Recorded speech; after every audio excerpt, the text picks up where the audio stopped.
Bhopal, India Central, 1984.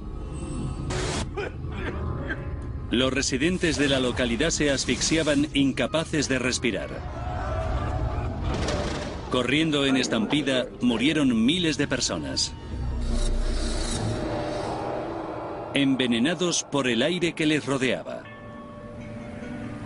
Una fábrica de propiedad estadounidense supuestamente equipada con todos los sistemas de seguridad necesarios provocó el accidente industrial más mortífero del mundo.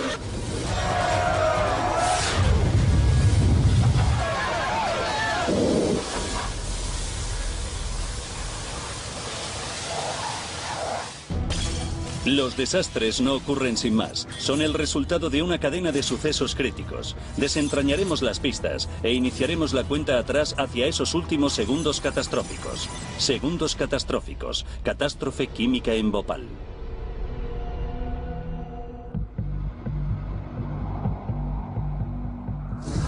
Bhopal, India. 3 de diciembre de 1984. A las 12:05 de la noche, los operarios de la fábrica de pesticidas Union Carbide detectaban una fuga de gas menor y daban aviso.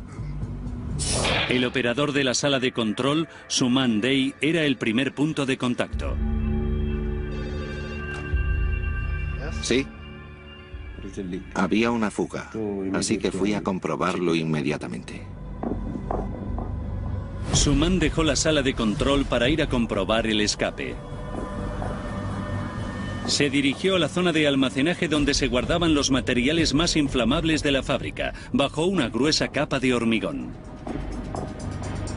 Junto al fosgeno, utilizado como arma química durante la Primera Guerra Mundial, había una inmensa cantidad de ICM, isocianato de metilo, el principal compuesto del Sevin, el pesticida que producía la fábrica. Es uno de los productos químicos más tóxicos que existen. Allí se guardaba una enorme cantidad de ICM. Todos los productos químicos eran igualmente peligrosos y todo el mundo tenía que ser muy cauteloso si algo salía mal. El distintivo olor del gas decía a Suman que la fuga estaba cerca.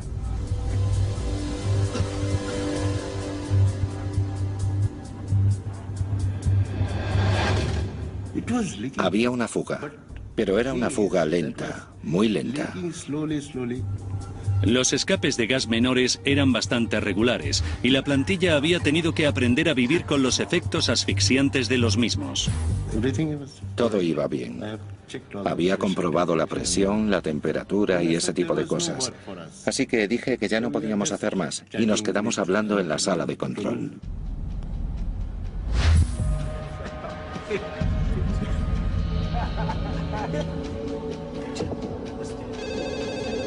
Los operarios de la fábrica volvían a llamar. En la planta, que tenía 15 años de antigüedad, las lecturas de los medidores eran a menudo erróneas, por lo que Suman fue a echar otro vistazo al medidor de presión.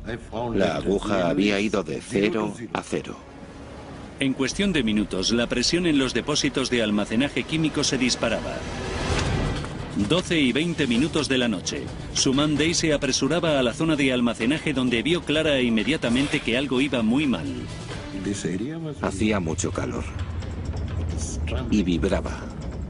El hormigón estaba vibrando. Cuando Suman volvía a la sala de control, el gas penetraba en el laberinto de tuberías de la fábrica. Había una especie de pitido fortísimo, como de una máquina de vapor. 12:30 de la noche. Suman activaba los mecanismos de emergencia para neutralizar el gas mientras este atravesaba una columna limpiadora conocida como depurador de gas del respiradero. Pero no tuvo ningún efecto. Seguidamente, el gas atravesaba la torre de depuración de gases diseñada para quemar cualquier escape de gas. Pero de nuevo, nada. Bajo una gran presión, el gas se precipitaba por toda la red de conductos de la fábrica hasta que llegó a una chimenea de ventilación y de ahí salió a la atmósfera.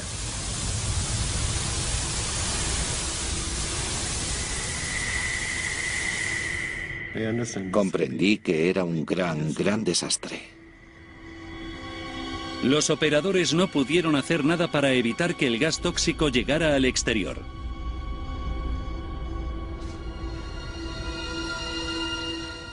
Comuniqué que había una gran fuga en la zona de almacenaje. Por favor, evacúen.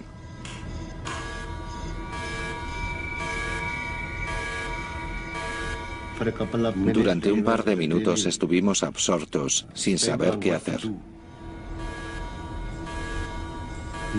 A nadie se nos había pasado por la cabeza nunca que este tipo de desastre podía ocurrir.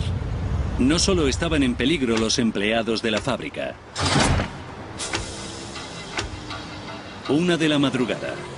La fábrica Union Carbide estaba al lado del corazón residencial de Bhopal y un viento del sureste desplazaba la nube tóxica hacia su 500.000 de habitantes.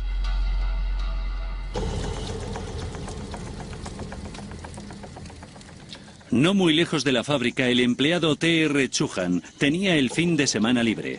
Estaba muy contento porque mi hija era muy pequeña y esa noche no tenía el pesado turno de noche.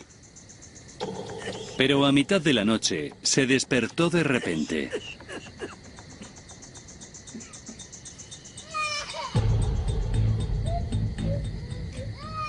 Mi hijo empezó a llorar. Y al mismo tiempo empezamos a notar irritación en los ojos. Voy a darle un poco de agua y vamos a ver qué pasa. A medida que la nube de gas se condensaba, descendió a ras de suelo, envolviendo a la durmiente ciudad en un venenoso manto. Casi de inmediato, las calles vacías se llenaban de gente intentando respirar aire fresco en una terrible confusión.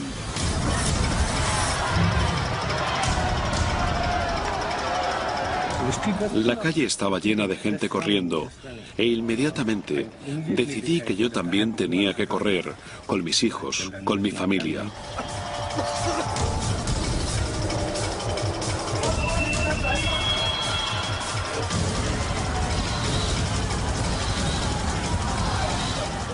La gente vomitaba, tosía.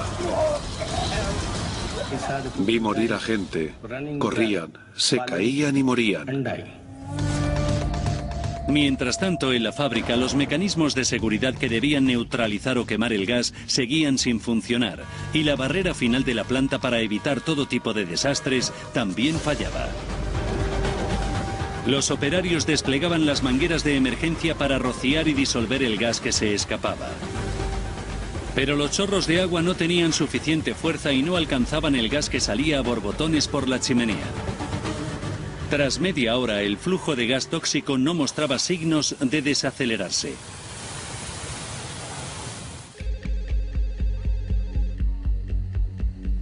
En la ciudad, una llamada de madrugada despertaba al doctor Bandari, médico del hospital principal de Bhopal. ¿Sí? Más despacio, por favor. Aclárese los ojos y póngase un poco de colirio. Recibí una llamada del hospital. Había habido una fuga de gas de la fábrica, probablemente de amoníaco. Y había muchos pacientes con problemas oculares. Así que les dije que les pusieran colirio. Me volvió a decir que cada vez llegaban más pacientes y que no podían asistir a todos. ¿Puede venir, por favor? Sí, sí. Salgo ahora mismo. Alarmado por la extraña llamada, el doctor Bandari comprobó si en el exterior había algún signo de gas.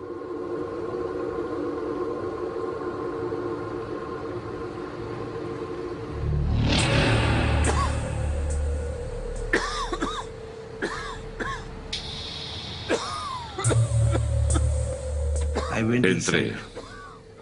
Me costaba respirar y empecé a toser y a toser y a toser. A cada minuto la nube de gas invisible se extendía, cubriendo una zona de unos 8 kilómetros de diámetro. Lo único que sabían los lugareños es que era imposible respirar. Miles de personas abandonaban sus hogares en estampida, asfixiándose en la huida.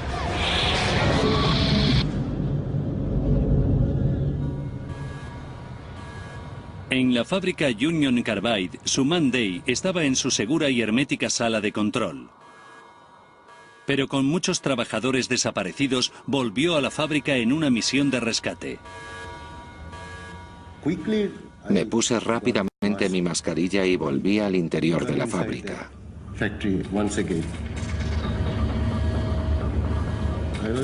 Quería rescatar a toda la gente que estaba trabajando allí. Pero pronto se empezó a quedar sin aire. Tenía mucho miedo, estaba muy asustado. Por un momento pensé que quizás ese era mi final.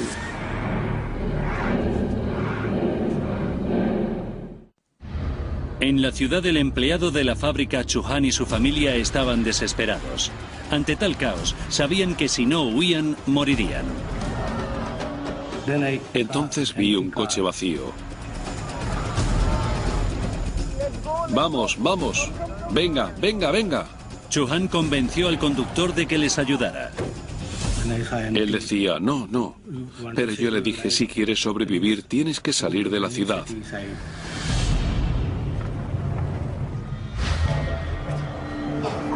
Tras el violento golpe de tos, el doctor Bandari se recuperó y pudo llegar al hospital. En cuanto llegué al hospital, vi a muchísima gente esperando ser atendida.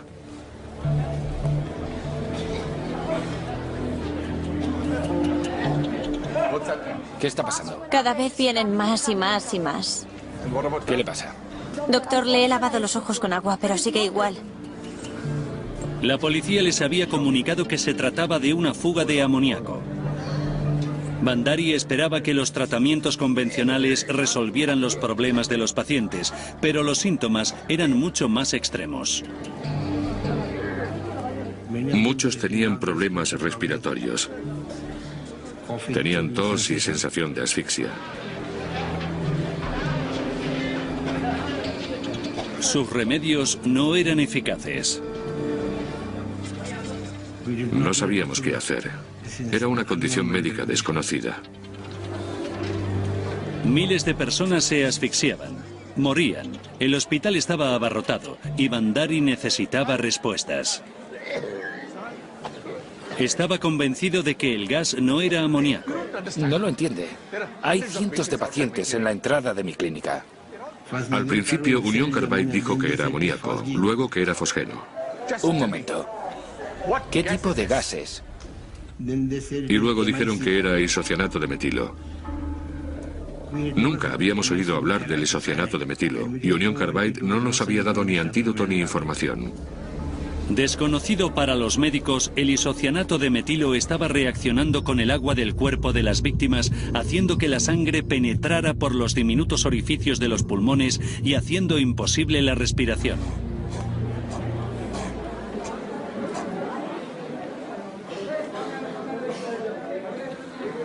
Muchos murieron de forma instantánea. Sobre todo los que corrían e inhalaban el gas, porque de forma inmediata los pulmones se les hinchaban. La gente se ahogaba en sus propias secreciones.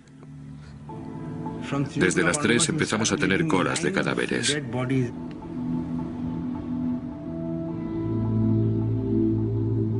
La mañana del 3 de diciembre el gas ya estaba disipado por todo el país. Pero en Bhopal 3.000 personas habían muerto y más de 300.000 sufrían las agonizantes consecuencias del isocianato de metilo.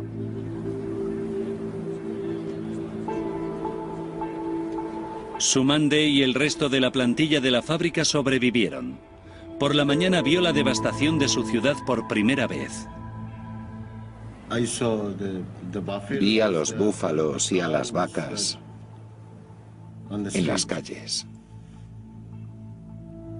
muertos. Los más afectados fueron los ancianos y los niños, a menudo atrapados en las partes más densas de la nube, a ras del suelo.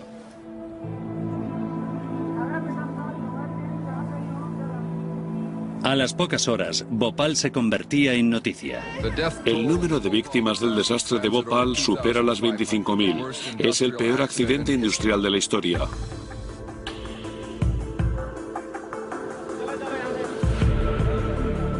En esta zona cercana a la fábrica de Union Carbide viven unas 10.000 personas. Pero esta mañana toda esta barriada está vacía. Al horror y al sufrimiento le seguía una sencilla pregunta: ¿cómo había podido ocurrir?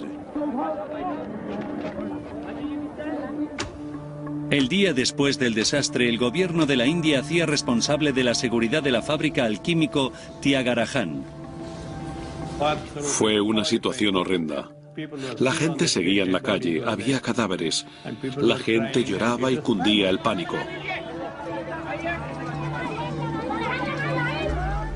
La fábrica de Bhopal producía en masa el pesticida Sevin y los dirigentes de la empresa dijeron a Tyagarajan que el isocianato de metilo se almacenaba cuidadosamente en forma líquida en depósitos subterráneos. Pero los trabajadores afirmaban que el depósito E610 estaba al 75% de capacidad, superando con creces el 50% recomendado por la corporación. Las 42 toneladas del letal isocianato de metilo se habían evaporado y escapado.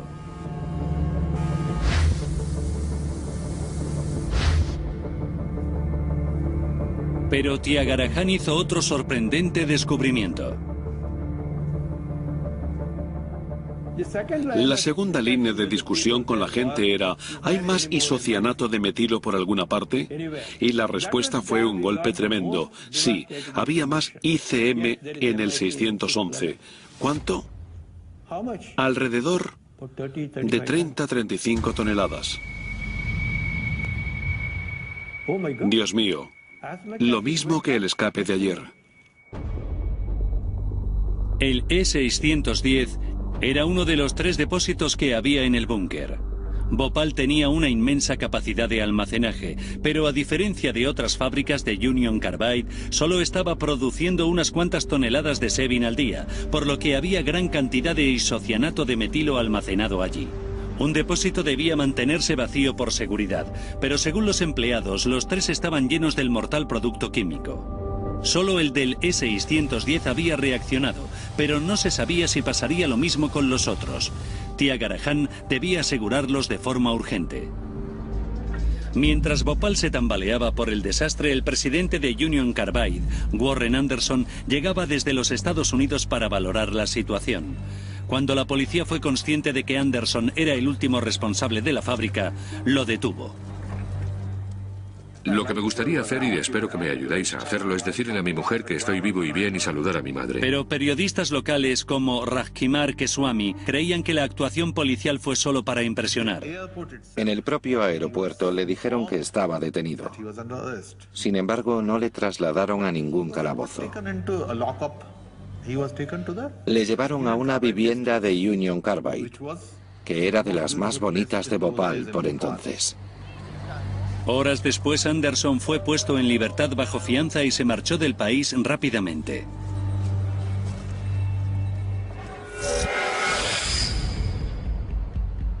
En la fábrica de pesticidas, el doctor Tyagarajan debía decidir cómo lidiar con las 35 toneladas que quedaban de isocianato de metilo. No tenía ni idea de que había almacenada una cantidad tan grande. En nuestro laboratorio no almacenamos más que 10 mililitros. El isocianato de metilo parecía estable por el momento, pero los trabajadores le dijeron que el depósito E610 estuvo normal hasta casi el momento de su erupción. Supusimos que iba a explotar, porque como químicos estamos formados para pensar en lo peor que puede ocurrir y de ahí en adelante. Tyagarajan sabía que era vital deshacerse de todo el gas para evitar un segundo desastre. Pero solo había una manera aterradora de hacerlo: volver a poner en marcha la defectuosa fábrica.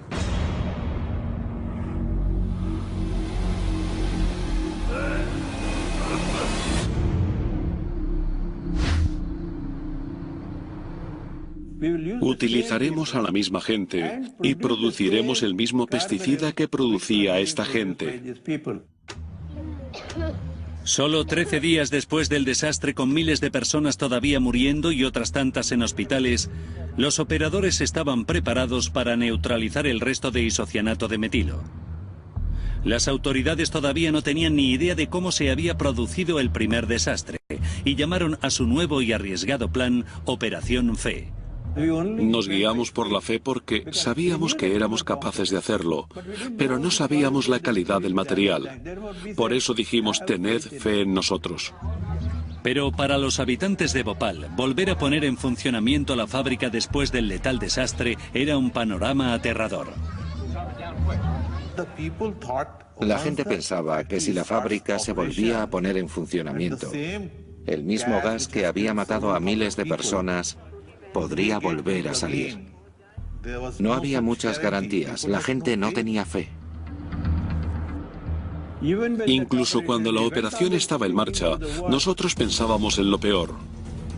Dijimos que podía explotar, así que había helicópteros por la zona con agua. Cubrimos toda la fábrica con telares mojados.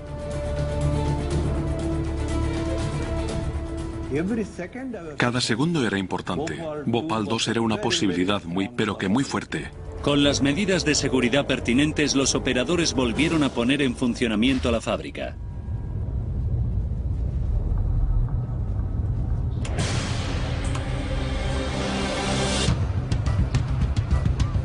Cuando la producción empezó, los bhopalíes se aterrorizaron y abandonaron la ciudad. Mucha gente se fue de Bhopal. Nadie quería poner en riesgo su vida probando suerte. A medida que se drenaba el restante isocianato de metilo, incluso pacientes de hospitales se unieron al éxodo y solo se quedaron los que estaban demasiado enfermos para escapar. Era una ciudad desierta. Una especie de ciudad fantasma. Tardaron 7 agonizantes días en convertir el restante isocianato de metilo en pesticida Sevin. Se había evitado un segundo desastre. Estábamos muy satisfechos de haberlo conseguido y nos fuimos de allí diciendo, ahora sí es seguro. Los habitantes de Bhopal volvieron, pero furiosos. Todo el mundo quería saber cómo había pasado, el público, la prensa, los periodistas, el parlamento. Así que tuvimos que hacer estudios rápidamente para encontrar la causa del desastre. Ahora, repasando los acontecimientos críticos y profundizando en las investigaciones que siguieron a la tragedia, vamos a saber qué ocurrió en realidad esa fatídica noche en Bhopal.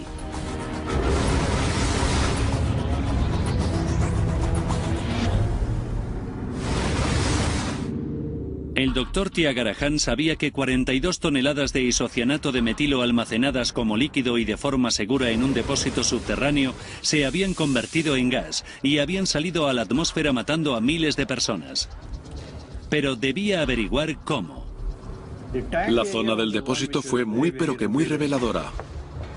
Fue directamente al búnker de almacenaje donde vio enormes grietas en la cubierta de hormigón del depósito.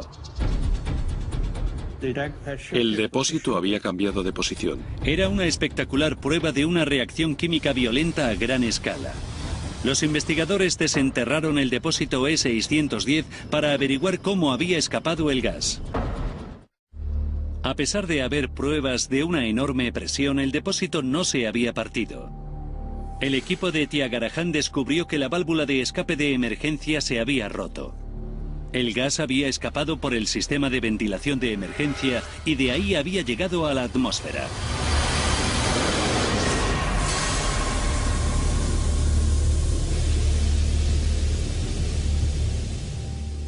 Era un caso muy claro de una reacción descontrolada.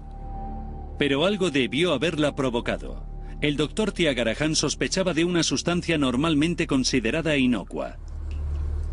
Calculamos que 500 kilogramos de agua habían llegado al depósito. El contacto con el agua hace que el ICM se caliente, hierva y se vaporice, y esa reacción es mucho más violenta si se añaden otros tipos de sustancias químicas. El ICM reacciona con una violencia explosiva, con la más mínima impureza de cualquier metal. El agua es mortal. Los investigadores descubrieron residuos pulverulentos en el interior del depósito y los enviaron a analizar. La posibilidad de contaminación era muy fuerte. Pedimos a National Laboratories que repitieran la reacción. El equipo de Thiagarajan descubrió restos de hierro en el depósito vacío. Todo apuntaba a una clara conclusión. Un gran volumen de agua mezclado con impurezas de metal provocó la violenta y mortal reacción.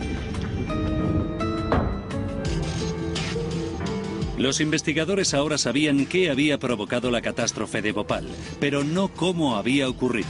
En una planta química con los sistemas de seguridad más modernos, este desastre debería haber sido imposible. Union Carbide tenía fábricas por todo el mundo y era plenamente consciente de la peligrosa volatilidad del isocianato de metilo. Como en todas sus fábricas, la de Bhopal tenía mecanismos de seguridad para evitar cualquier posibilidad de contaminación.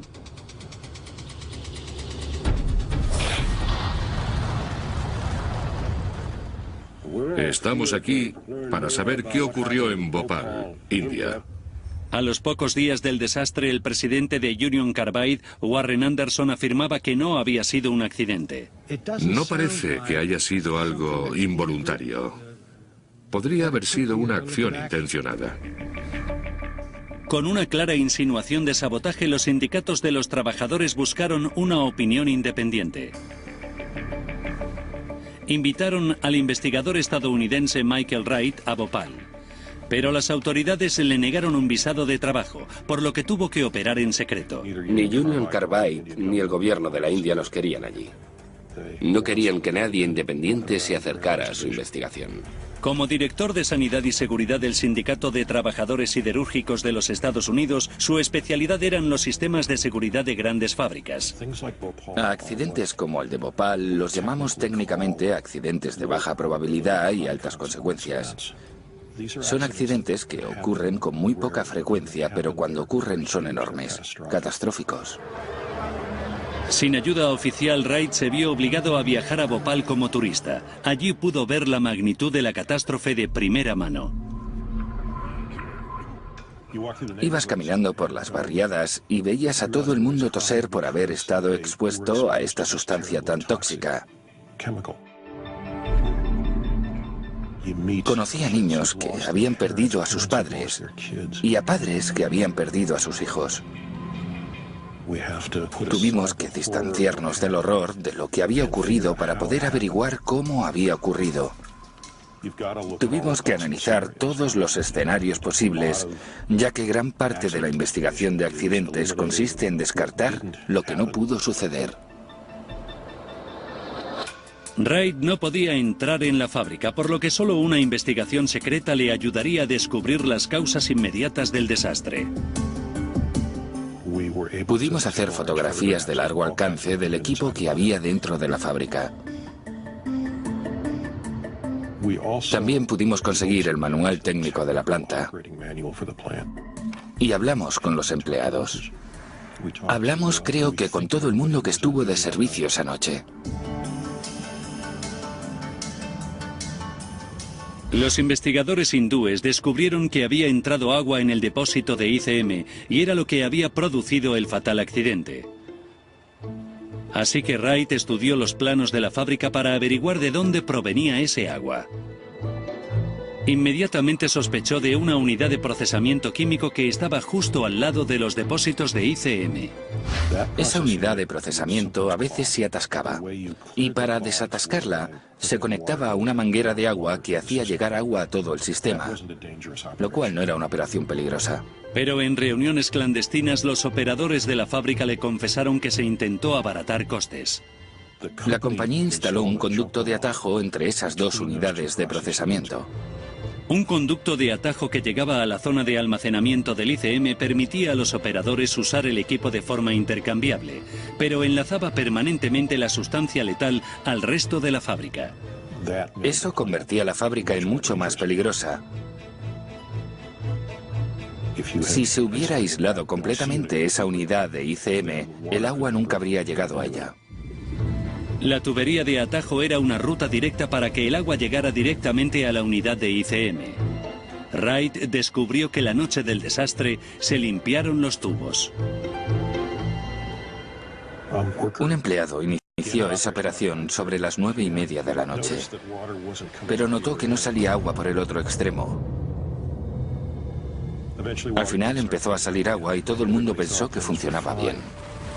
Sin ser conscientes de que una gran cantidad de agua fluía por las tuberías adyacentes hacia la unidad de isocianato de metilo. Aún así, un sencillo dispositivo de seguridad debería haber bloqueado su avance. Esta placa de metal llamada brida ciega se debía colocar en la unión de las dos secciones formando un sello hermético durante los trabajos de limpieza de los conductos. Esa brida ciega no estaba allí y por eso el agua llegó al depósito. Aunque el agua había llegado a los depósitos de ICM, los planos de la fábrica le decían a Wright que había una última barrera para impedirlo. Se bombeaba gas inerte de nitrógeno en el depósito de ICM, lo que suministraba una capa de seguridad de alta presión entre el líquido letal y el resto de la fábrica. Era un sistema que Wright había visto antes. Es seguro y eficaz normalmente. Pero los trabajadores de la fábrica le revelaron los fallos del sistema. El 30 de noviembre vi que estaban intentando presurizar el depósito 610, pero no lo consiguieron. En una fábrica de 15 años de antigüedad, la plantilla estaba acostumbrada a lecturas erróneas ocasionales, pero el trabajador Chauhan sabía que un fallo total en la presurización del depósito solo podía significar una cosa. Significa que hay una fuga en el sistema de ventilación. Comprobando los registros de la fábrica, Chauhan vio que el problema llevaba semanas sin comunicarse. Llevaba más de 20 días sin presión. No había datos de presión en las hojas de registros. Y si una válvula defectuosa estaba permitiendo que saliera nitrógeno, también podía permitir que entrara agua. El agua entró en el depósito por esa válvula.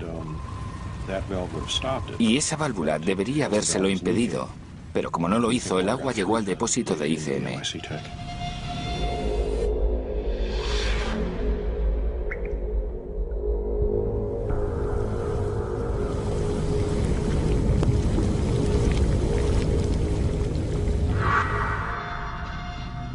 Wright empezó a pensar que las afirmaciones de Union Carbide eran ciertas. Quizás se trataba de un caso de sabotaje.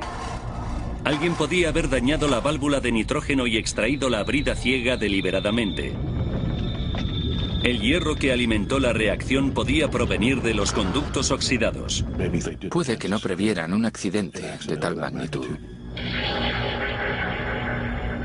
Union Carbide afirmaba que un trabajador descontento había bombeado agua en los depósitos de isocianato de metilo. Lo único que estamos intentando hacer es diferenciar algo involuntario de algo deliberado.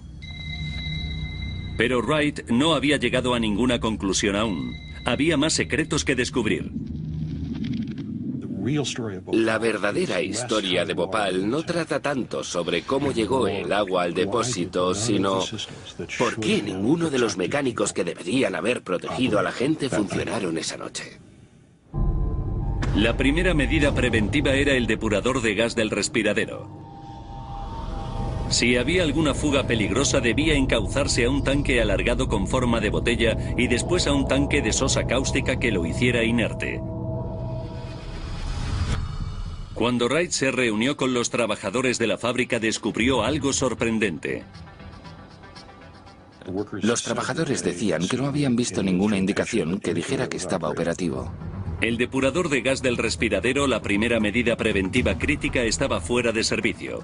Wright concentró su atención en otros sistemas de seguridad. El isocianato de metilo es altamente inflamable y una torre de depuración de gases debía estar lista para quemar cualquier gas ICM que no hubiera sido neutralizado, pero descubrió que tampoco funcionaba. Habían extraído un trozo de tubería oxidada de más de 1 metro, pero no había sido reemplazado. Si eso hubiera funcionado, hubiera evitado completamente la fuga. Con 2 sistemas fuera de servicio, había solo un último mecanismo para proteger a los habitantes de Bhopal del gas ICM. Había mangueras alrededor de las válvulas de escape y los trabajadores debían rociar con agua cualquier resto de gas que no hubiera salido por la chimenea. El isocianato de metilo se disuelve en el agua, por lo que el gas debía caer a ras de suelo.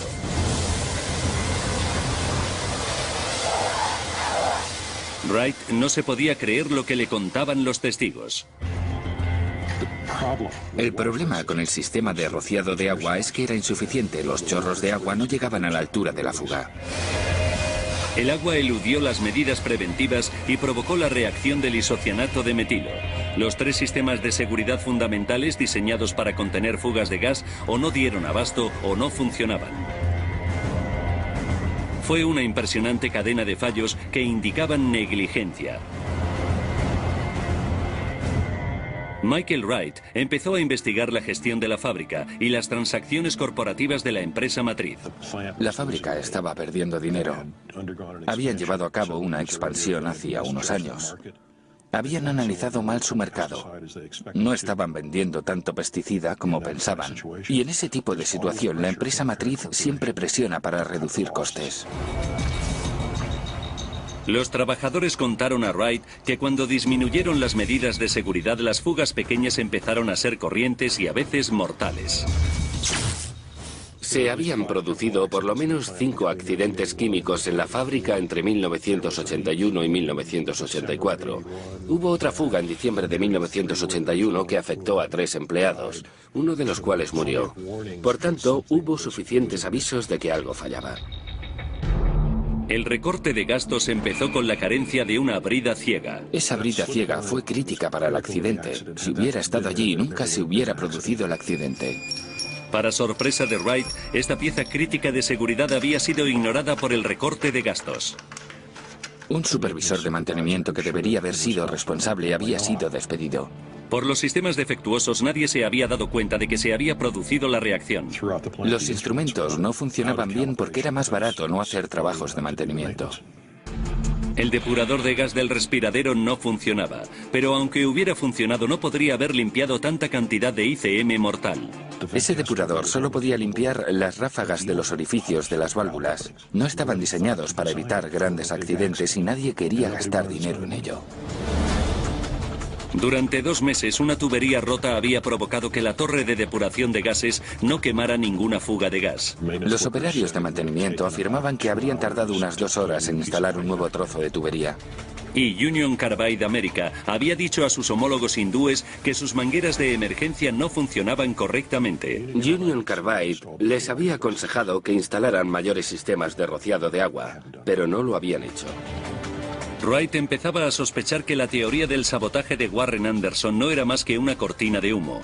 Union Carbide nunca presentó pruebas creíbles.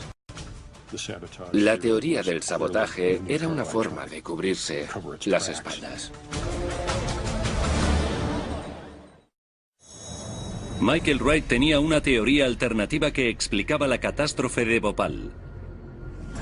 En una fábrica que contenía una de las sustancias más tóxicas que existen, un importante recorte de costes había provocado un desastre masivo. En 1984, Union Carbide había reducido el presupuesto anual de Bhopal en lo que equivaldría a 1,25 millones de dólares, pero la fábrica seguía perdiendo dinero. Todas las pruebas apuntaban a una increíble cadena de fallos y negligencia por parte de los directivos de Union Carbide. Muchas cosas podían salir mal en Bhopal, y todas salieron mal. Y salieron mal por las decisiones tomadas por los directivos para ahorrar dinero a costa de poner en riesgo la seguridad. Wright descartaba totalmente el sabotaje. La catástrofe era culpa de la compañía. Cada vez que comprobamos que un sistema que no funcionaba podía haber evitado el accidente, nos parecía increíble porque si hubieran empleado solo un poco de dinero y un poco de tiempo, hubieran evitado la muerte de miles de personas.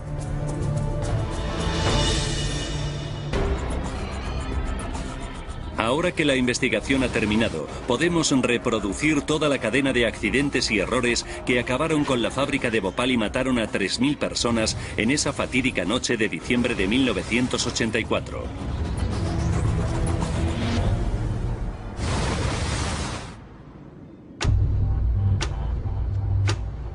3 horas y media antes del desastre, un operario comenzaba las tareas de limpieza rutinarias.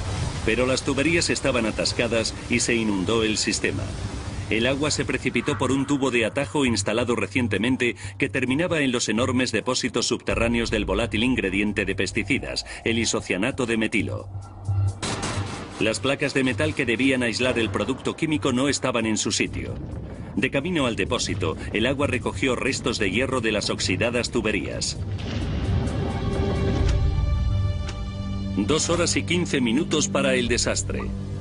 La primera gota de agua penetraba por una válvula de escape rota en el depósito E610 que contenía 42 toneladas de ICM líquido, mucho más de lo que debería haber contenido.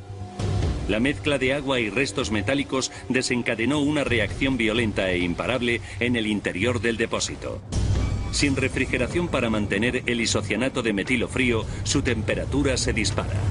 1 hora para el desastre. El ICM líquido empezó a hervir. Los operarios olieron el gas y lo comunicaron, pero se consideró un escape sin importancia. A medida que el ICM líquido se convertía en gas, la presión se disparaba en el depósito. En la sala de control, los defectuosos indicadores mostraban pocos cambios hasta que de repente se dispararon.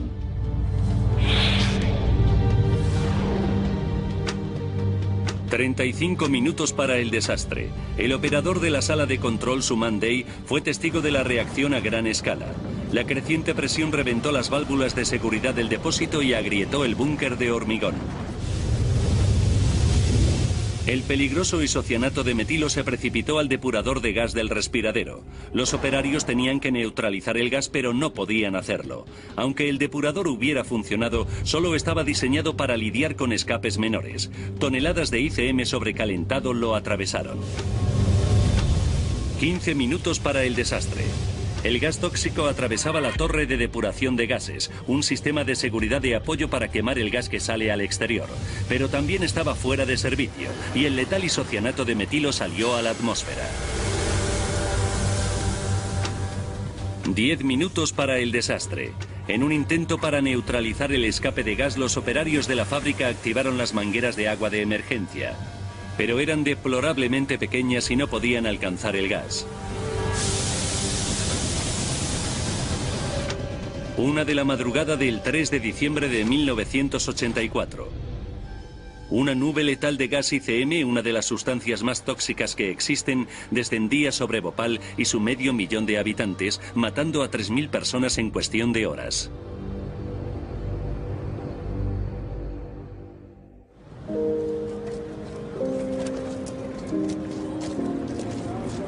Además de las muertes inmediatas, el gobierno de la India confirmó que otros 15.000 habían muerto como consecuencia directa del desastre. Hasta la fecha, más de 500.000 de personas han sufrido los devastadores efectos de haber inhalado el gas o la continua polución. Mueren de 2 a 3 personas a la semana, incluso 27 años después, por los efectos retardados de la fuga.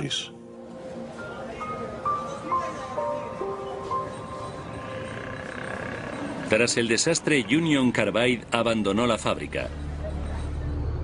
Aunque sigue en pie la mole oxidada que proyecta una sombra permanente sobre la ciudad de Bhopal. La fábrica nunca se ha limpiado y los estudios revelan pruebas de toxicidad crónica. 5 años después del desastre, Union Carbide América aceptó dar una compensación de $470 millones, solo unos $600 por víctima. Como parte del trato, la empresa exigió inmunidad para evitar posibles cargos criminales. El antiguo presidente Warren Anderson, que ahora tiene 90 años, está jubilado y vive en Long Island, Nueva York. En 2010, 8 antiguos encargados de Union Carbide India fueron condenados a muerte por negligencia y multados con $2.000 cada uno. Y hasta la fecha, la compañía insiste en que la catástrofe fue un acto de sabotaje. Las personas que conocimos en Bhopal son supervivientes de una gran valentía, de una enorme humanidad. Su historia debería ser contada. Y los seres queridos que perdieron deberían ser recordados para siempre.